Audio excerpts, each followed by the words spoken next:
Hello and welcome to the Rithm Capital First Quarter 2024 Earnings Conference Call. All participants will be in listen-only mode. Should you need assistance, please signal a conference specialist by pressing the star key followed by 0. After today's presentation, there will be an opportunity to ask questions.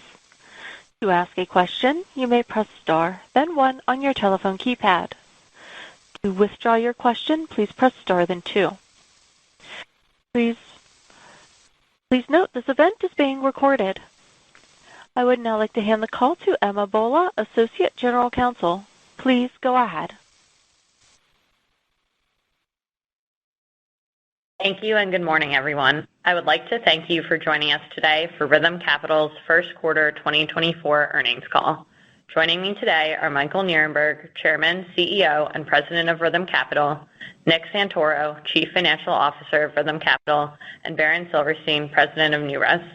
Throughout the call, we are going to reference the earnings supplement that was posted this morning to the Rithm Capital website, www.rhythmcap.com. If you've not already done so, I'd encourage you to download the presentation now.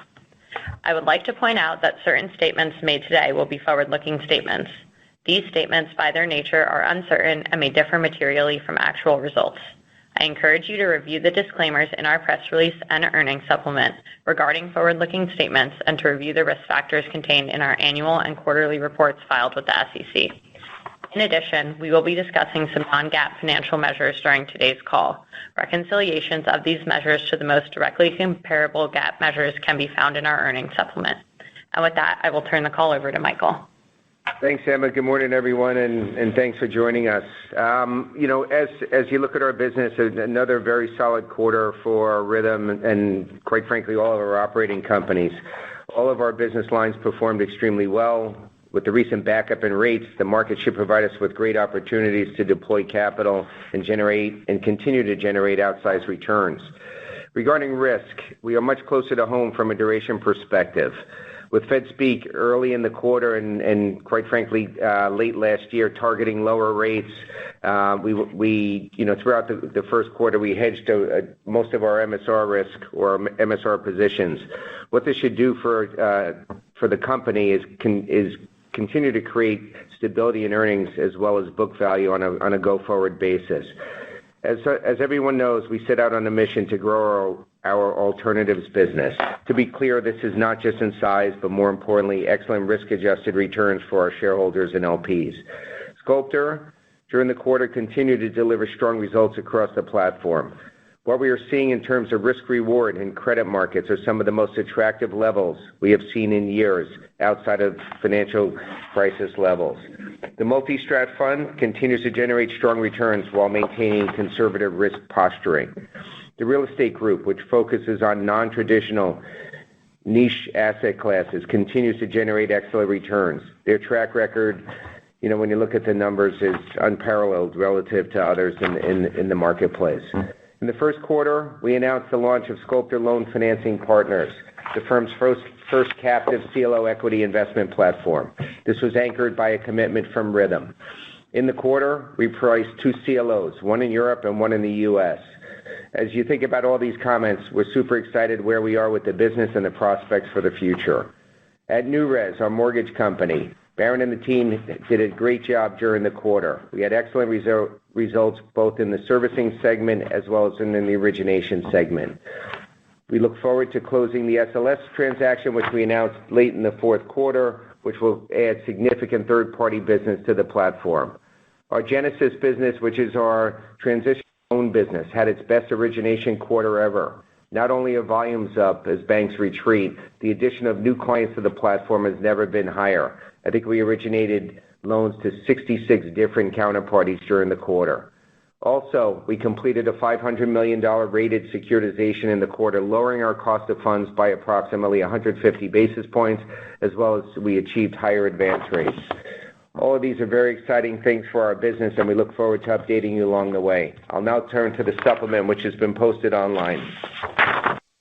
On page 3, when you look at where we are today, just one thing I want to highlight on this page. aside from the sheer scale of our business, the balance sheet at Rithm today is higher as a result of the hedges that we put on during the quarter against our MSR business. When you look at life to date, $5.3 billion in dividends paid, $7.1 billion of equity, and our total economic return since inception is 184%. Sculptor, on the right side of the page, $32 billion of AUM. During the quarter, GAAP net income $262 million, or 54 cents per diluted share. Our earnings available for distribution, $233 million, or 48 cents per diluted share. Our common dividend at 25 cents. Cash and liquidity at the end of Q1 was $2 billion, and the total economic return for Q1 is 4.5%. As you flip to page 5 and you look at when this company was first started, just a quick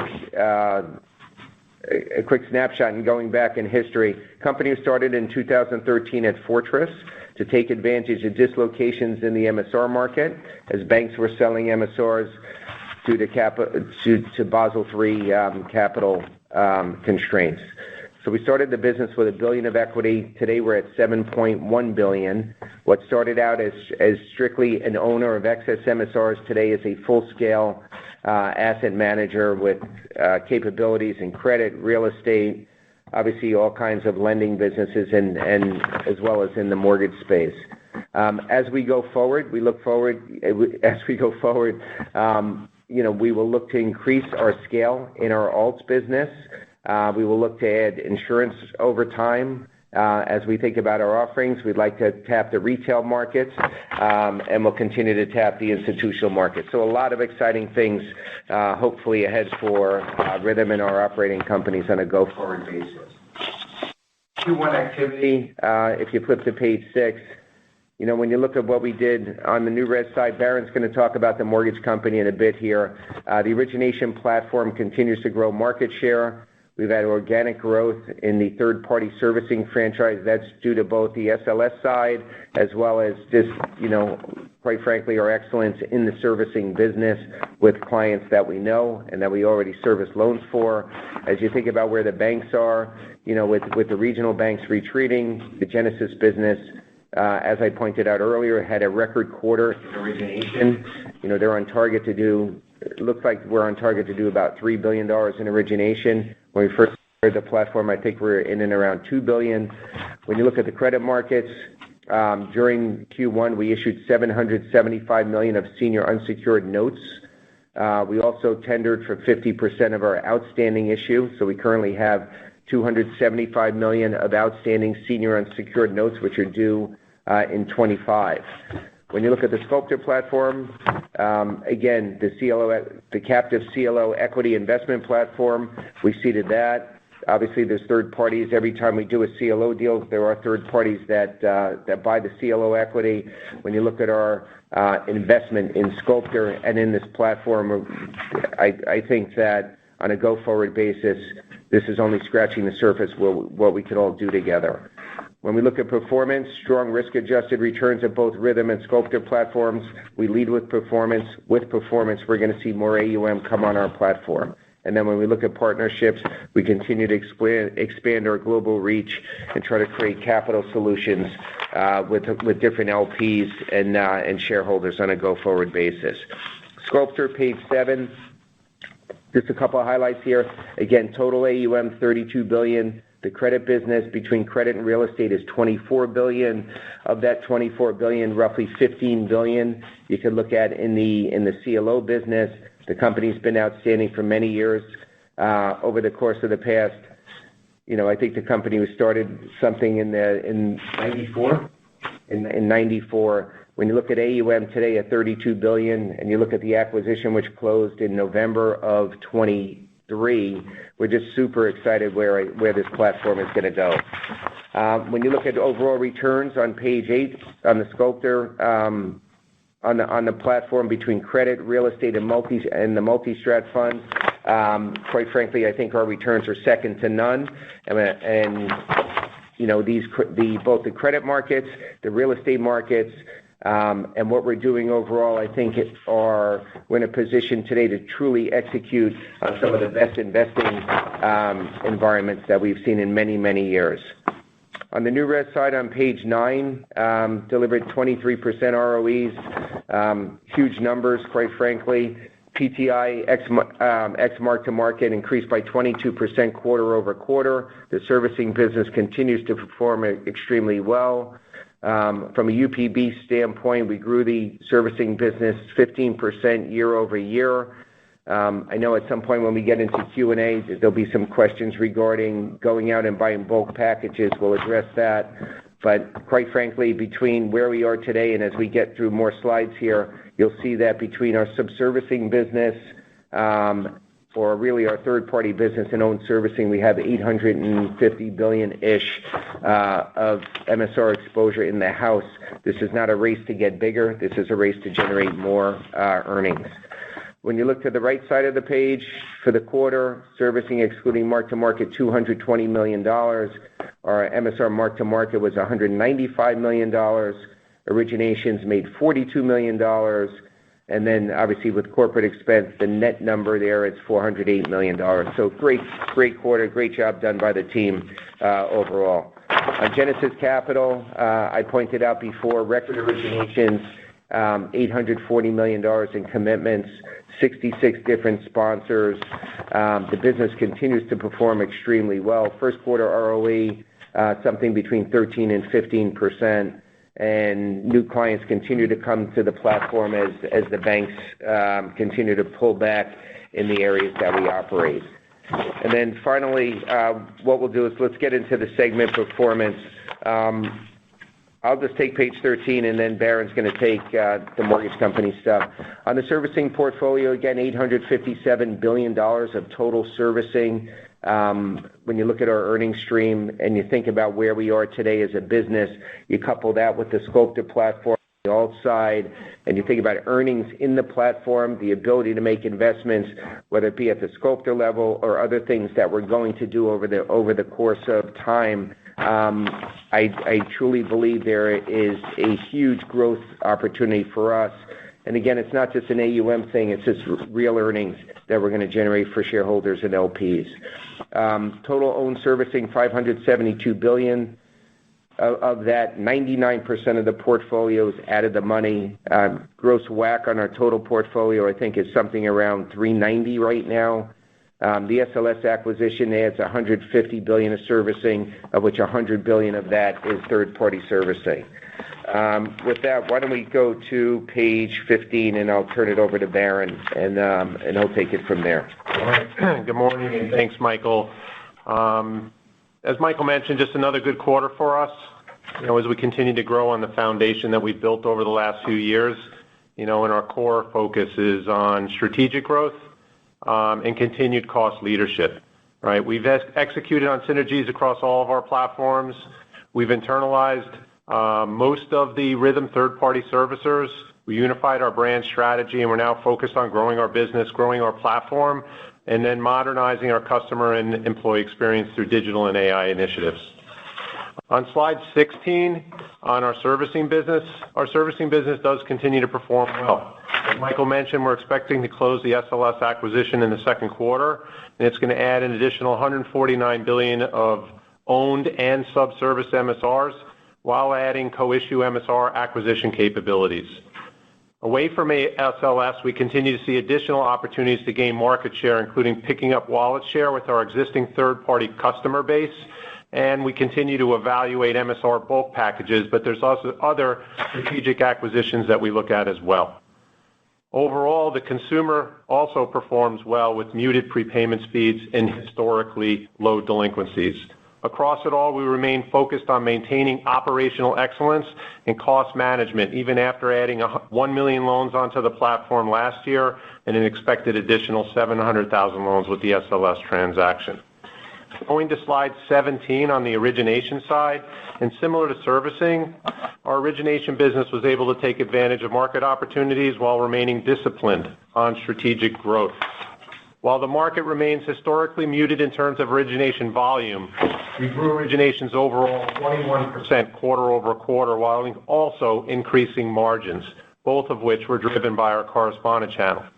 We have strong momentum in our non-agency products, originating over $185 million of non-QM loans in the first quarter, almost back to levels we were seeing in 2022 on a quarterly basis. While our home equity originations were also up 70% quarter-over-quarter with approximately $81 million in funded volume, but we expect to see, increasing growth in our home equity originations also coming into the months and quarters to follow. Our retail channel, including our JV, after the moves we disclosed we made in the first quarter, was able to break even in the first quarter, which is a big win for us and I would say for our team across our entire platform. And while the home purchase market continues to show positive signs regardless of interest rates, we have significant upside in growing our purchase market share through retention strategies, which began with our New Res Home Rewards program that was launched in February. And on slide 16, we, like the rest of the industry, view AI as a technology that will have a transformative impact on our scaled business. We have an incredible amount of data across our entire platform. And while our AI platform branded Resi is in its early days, currently focused on employee education and onboardings, but we see a broad applications through originations and servicing. We also believe our proprietary technology is a strategic advantage, allowing us to be nimble, control costs, while delivering custom solutions to our enterprise clients. While we always remain focused on expense management, our near-term AI initiatives are driven by applying the best customer experience, which in turn will create future efficiencies. We're really just starting to tell the New Res story more broadly, and on a final note, we will be hosting an investment community day to dig in further on our business, and more details can be found on the Rithm Cap website. Back to you, Michael. Thanks, Barron. Good work. Just a couple last slides from me, and then we're gonna open it up for Q&A. On the Green Barn side, just so everybody knows, David Welsh and David Schombrun and that team, there's 25 investment professionals. At this time, when we do investments off the Green Barn shelf, typically it's done on the Rithm balance sheet. So I would think of it as a Rithm-related investment strategy right now on commercial real estate. We do not have any legacy commercial real estate in the house. So things there are, as we see opportunities and want to deploy capital on the Rithm balance sheet, we will do so. Adore, just to touch on our single-family rental strategy, 4,200 units. The name of the game there is scale. I think that the growth in the Adore, I know that the growth in the Adore business will come in a so-called co-investment fund alongside our public company, where we have about $200 million of equity capital committed to that business. But you need significant scale there, and we continue to be, what I would say, thoughtful as far as cap rates, where we think cap rates are going, and where we think we could deploy capital overall in that business. And then finally, on the portfolio side, on the consumer loan business, we do opportunistic investing in consumer loans. Everybody knows, in June or July of 23, we bought $1 billion for consumer loans from Goldman. That $1 billion, just to give you a sense, is now down to $800 million. It amortizes extremely quick. I think the average life of that cash flow will probably be over the next 1.5 to 2 years. So overall, things from a portfolio standpoint, extremely stable, extremely good. Businesses performing well, quite frankly, everywhere. And with that, we'll turn it back to the operator for Q&A. We will now begin the question and answer session. To ask a question, you may press star, then 1 on your telephone keypad. If you are using a speakerphone, please pick up your handset before pressing the keys. To withdraw your question, please press star, then 2. At this time, we will pause momentarily to assemble the roster.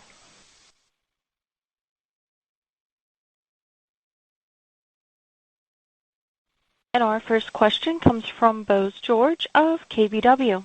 Please go ahead. Hey, everyone. Good morning. Could I get an update on book value quarter to date? You noted that the hedges had taken the balance sheet up. So, just an update would be great. We're in and around 1230 to 1240 right now, Bose. During the we still have a little bit of a short bias, but overall, I would say as the market continues to sell off, if it does, what you're going to start to see is obviously MSR values will be capped. I've said this, for a long time. I think last quarter we had a very conservative mark on our MSRs, as well as I think where we are today. But what you're going to see is a backup in rates will, at some point the duration flips from negative duration to positive duration. So we have to all be pretty thoughtful of that. But right now it's 1230 to 1240. Okay, great. That's helpful. Thanks. And then wanted to switch and get any updated thoughts on the timing of, any potential spin.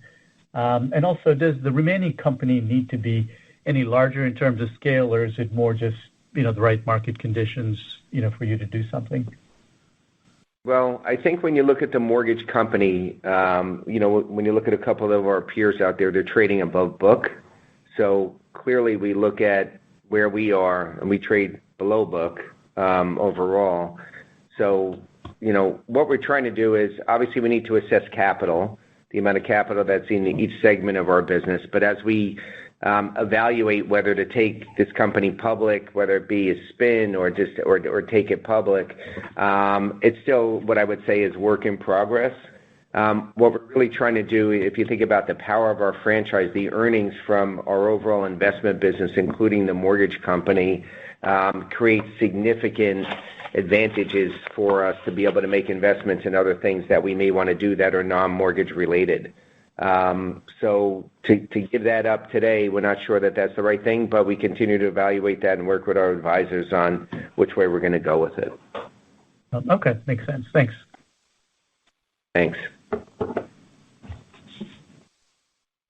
The next question comes from Eric Hagen of BTIG. Please go ahead. Hey, good morning, guys. Hope you're well. Just looking at the results in Sculptor. When do you expect that might improve and turn positive? And do you have a target rate of return for the investment in the CLO equity that you made in Sculptor? Hey, Eric. There's a couple ways to think about this. One is the enterprise value that we're creating by making investments in the Sculptor franchise should lead to a higher overall equity valuation for Rithm at the parent level. So in other words, as we grow our CLO business and we create management fees for Sculptor, or we make investments in other things, whether it be alongside Sculptor or actually in Sculptor, what that's going to do is increase the value of Sculptor. So that's part one. Part two is when you look at the earnings are going to be lumpy for now. Typically, when you look at whether it be the multi-strat fund or you look at some of the other funds that Sculptor has, you'll see earnings when you have realizations. Most of the earnings, I think, you're going to see, at least for 24, are going to be geared towards the fourth quarter. And then, obviously, with the results as good as they are, as we think about the business, that'll continue to hopefully bring more AUM back to the platform. And then you're going to start to see the real lift in not only enterprise value at the Rithm level, but also at the platform level at Sculptor. Yep, that's really helpful. Really helpful. Hey, do you feel like the equity in the investment portfolio is relatively stable at this point, and what could get you to maybe direct more capital there, even ahead of a spinoff? And how would you maybe allocate the preferred equity in the capital structure among the different segments of the portfolio at this point? So on the preferred equity, you referring to the 4 series that we have outstanding? Yeah, exactly. Yep. We have 2 that are going to reset this year. Well, likely, those are being addressed. When we look at capital, we ended the quarter with $2 billion of cash and liquidity. Today it's a tad lower. We're going to fund SLS here, hopefully extremely short, in the near future. We'll deploy capital when we think that we have the right risk-adjusted return. I pointed out earlier in my opening remarks, the credit markets today look as good as they've looked in years. The high yield indexes, I think, is in and around 360. And when you look at absolute yield levels and what we're able to achieve, it's a pretty ripe environment for us to deploy capital, whether it be in the mortgage market or just other things. So we'll continue to be opportunistic. We obviously have a lot of things that I think are bigger from a corporate perspective, not necessarily a short term, but more in the long term, how we create, a true global asset management business. And that's really where we're focused alongside with operational excellence in our mortgage company and Genesis and the other things that we have on, in the company. On the preferreds, again, getting back to that, we'll address the series that are coming up here in the near future. Yep. Thank you guys for the perspective. Appreciate you. Thanks, Eric. The next question comes from Doug Harter of UBS. Please go ahead. Thanks. Michael, as you think about the transition to kind of more of an asset management model, how should we think about the timing and or which of the business lines, we'll see third-party capital raised first? The Sculptor franchise is obviously there's $32 billion of AUM at the franchise.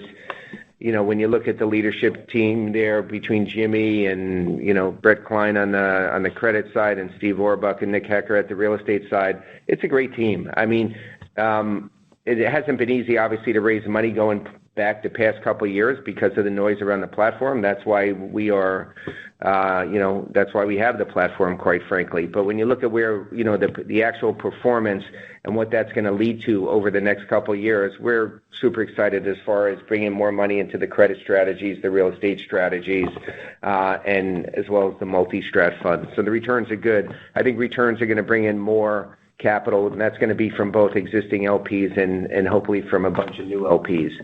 There's a lot of marketing that continues to go on around the platform. So, money's going to flow. It's going to take a little bit of time here, but performance is going to bring in new pools of capital for sure. And I guess just on Sculptor, can you just talk about, how retention has gone since the deal closed relative to your expectations? Great. We've lost, a couple bodies, but that's to be expected in any kind of acquisition. We've added new talent. There's a lot of what I would call incoming resumes that want to join the platform, whether it be at the Sculptor level and or at the Rithm level. People are excited where we are and what we're doing. So I don't, there's no lack of anything. The investment team is solid, and the results are solid as well. So no issues whatsoever on the retention side. Great. Thank you. Thank you. The next question comes from Stephen Laws of Raymond James. Please go ahead. Hi, good morning. Michael, I guess to start, can you talk about, with mortgage rates moving back towards highs, what you're seeing in the pipeline there, sensitivity of borrowers to rates moving where they are, and, kind of outlook for volumes near term and how you see that progressing through the year? Barry, you want to hit that? Is mortgage rates higher? The market remains predominantly a purchase market, right? So, for us, it's about, delivering excellent service to our customers and then making sure they understand, who we are as a company and what we can otherwise deliver either through, products or quality service. And, we think we have a lot of upside in our customer retention from an origination perspective. And as I mentioned in our talking points, we will remain opportunistic through all of our different channels, for either ongoing growth and we're not going to basically look at the market and Michael's used this term fight the Fed, but the market interest rates being higher, we're going to remain nimble and very, very cost efficient in our origination business and cost efficient on our servicing business, and that way we can perform in every market. Great. And then shifting gears a little bit, can you touch on the announcement with Great Ajax and what you envision there and how you think about fees benefiting Rithm with that relationship? Yeah, a great question. As we look at Great Ajax, it's It's a platform that's going to be externally managed, assuming that shareholder vote is affirmative for us. And the idea there is to grow that into a publicly traded commercial real estate REIT that has no legacy commercial real estate exposure, with the management fees that will flow into NewCo, which will be a management company. And I think that is the start when you think about Sculptor and fees that are going to be generated over the years that'll flow into a management company. You think about Great Ajax, some of the other things that we have on our plate today. That's really the goal. But it's really going to be a clean platform, probably something between, call it $250 million of equity, that will be investing in commercial real estate, with a teens type mandate, and it'll be a clean platform relative to some of the other folks. A lot of work to do on that one, but that's the intention. Great. Appreciate both your comments this morning. Thank you. Once again, if you would like to ask a question, please press star, then 1. And our next question will come from Jason Weaver of Jones Trading. Please go ahead.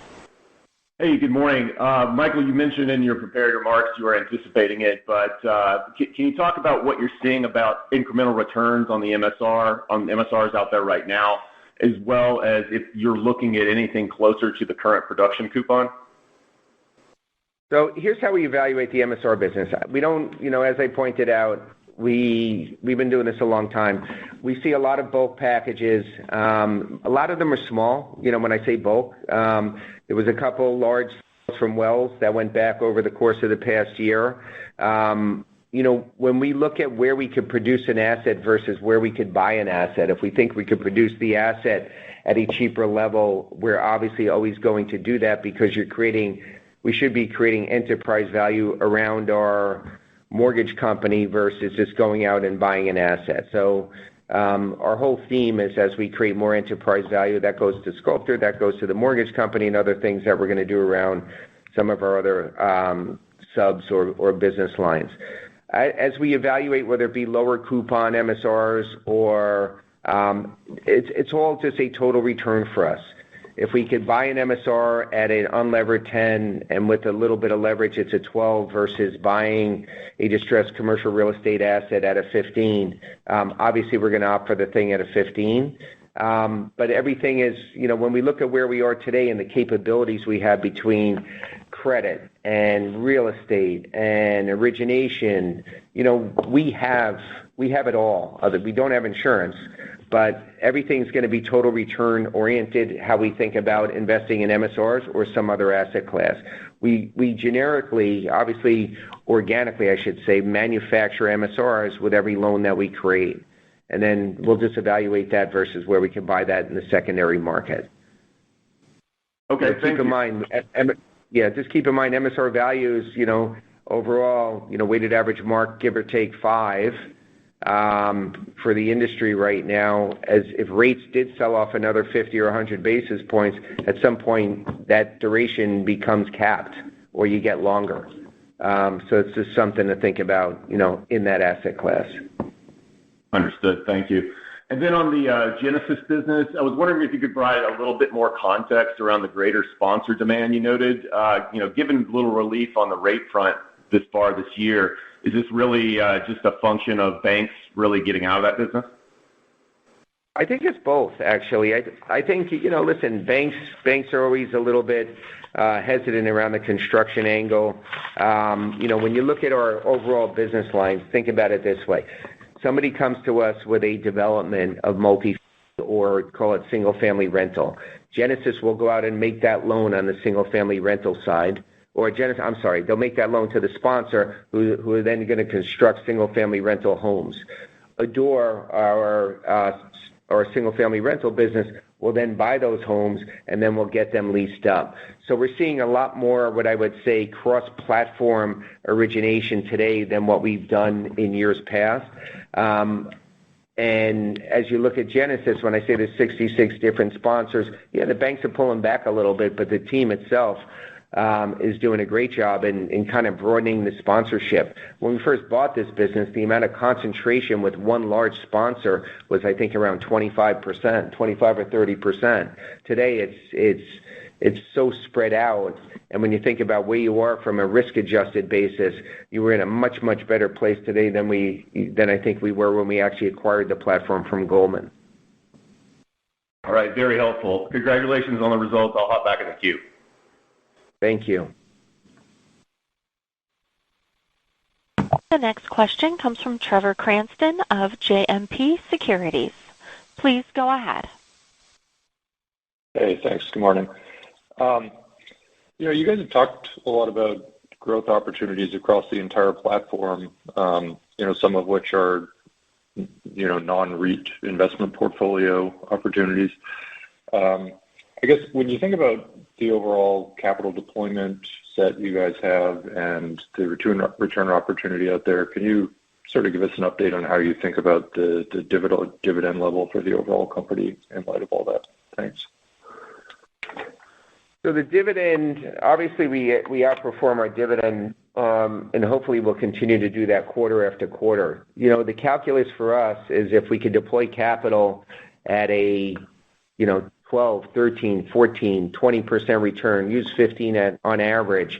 If we could deploy capital at a 15% rate of return versus a dividend yield of 9 or something around that, everything we do from an investment standpoint is going to be highly accretive versus giving money back. So that's how we think about it. Okay. Appreciate the comments. Thank you. Thank you. The next question comes from Crispin Love of Piper Sandler. Please go ahead. Thanks. Good morning. Just when you're thinking about acquisitions in the alternative asset management space, what do you believe makes the most sense for you kind of over the intermediate term? What types of firms and investments would you be looking at and most interested in? And do you expect there to be opportunities in this area in 2024?